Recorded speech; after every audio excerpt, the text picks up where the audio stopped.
Hello, crafty friends. It's Elisa from Paisley Papyrus. I am back to show you what I've been doing with some of the goodies that I bought last weekend at the Craft Expo. So I showed you this paper that I purchased for my son's football team picture.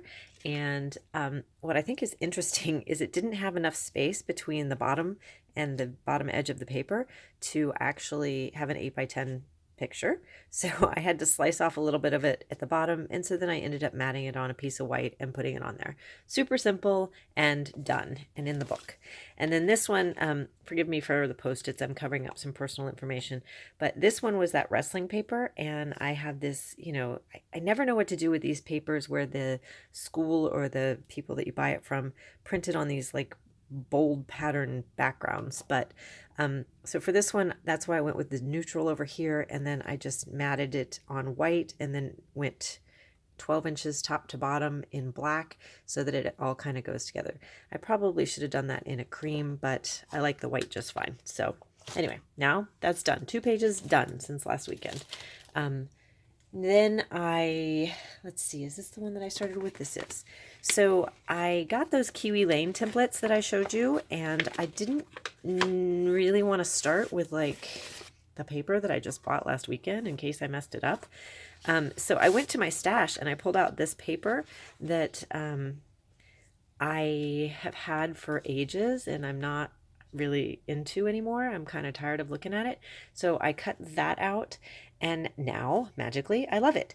And interestingly enough, last night I was going through my pictures of trying to see what I could put together, and I have these pictures of my son and myself at the local middle school did a production of Wizard of Oz, and he and I went together, and he took flowers to his little girlfriend, and his buddy was with us, and it was just this whole thing. So I realized that those are the pictures that I'm going to use for this layout. So that will be in my book before the end of the week. And then I had a few extras because this was all made with basically, this is an old paper stack that I really just got so cheap, and I'm just kind of tired of looking at. And in fact, I think it's like the last couple pages. And then these were just scraps in my scrap bin. So I left them in there in case I need to like punch a circle or something for another picture. But I'm kind of digging the whole Kiwi Lane vibe. So I made several Kiwi Lanes layouts, and I was just kind of practicing, not knowing what I'm going to do with these eventually. But forget it. I will put that away off camera. Anyway, and then this one, my daughter went to the International Beauty Show in New York City in March. And so I had this paper stack that what do you do with that? What do you do with something like that? So I took some coordinating pieces from the pack and turned it into a kit. And so when the pictures get here, I have a 4x6 of her in front of a big banner, and then a 4x4 in black and white of her in front of the big show information banner, and those will go on there. And then, I'll do a little journaling underneath about IBS show and what happened there.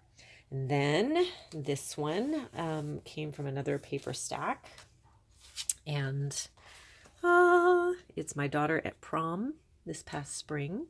And let me get this out of the way. Over here, see if it's really difficult to get the whole thing in frame.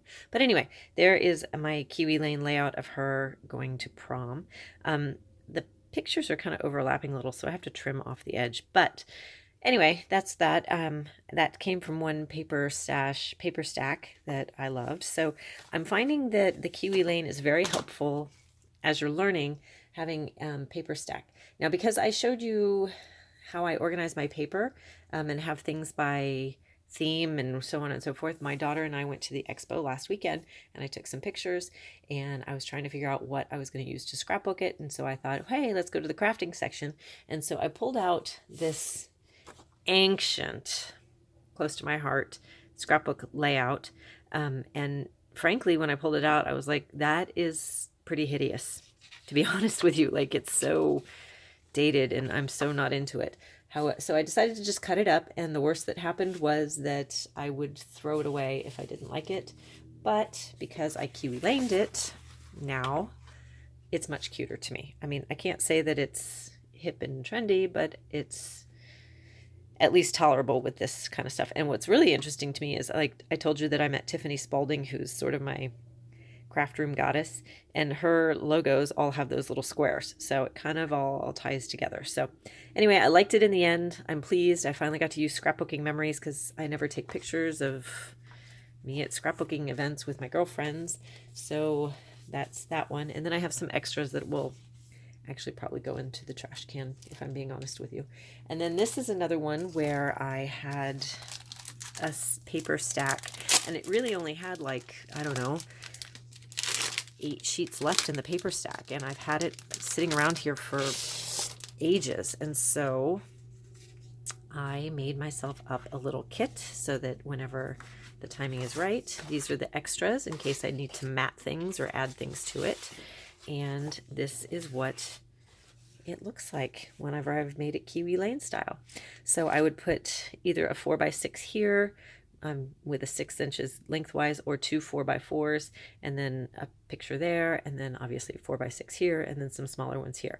But one of the things that I'm doing whenever I pre-make these kits is on the back, I'm writing what ink I use to ink it, and making sure that I have that in the kit so that, you know, if it's 6 months from now, I'm not going to remember exactly which of my 100 browns that I used on this, so that I can go back and ink any of these mats that I decide to add.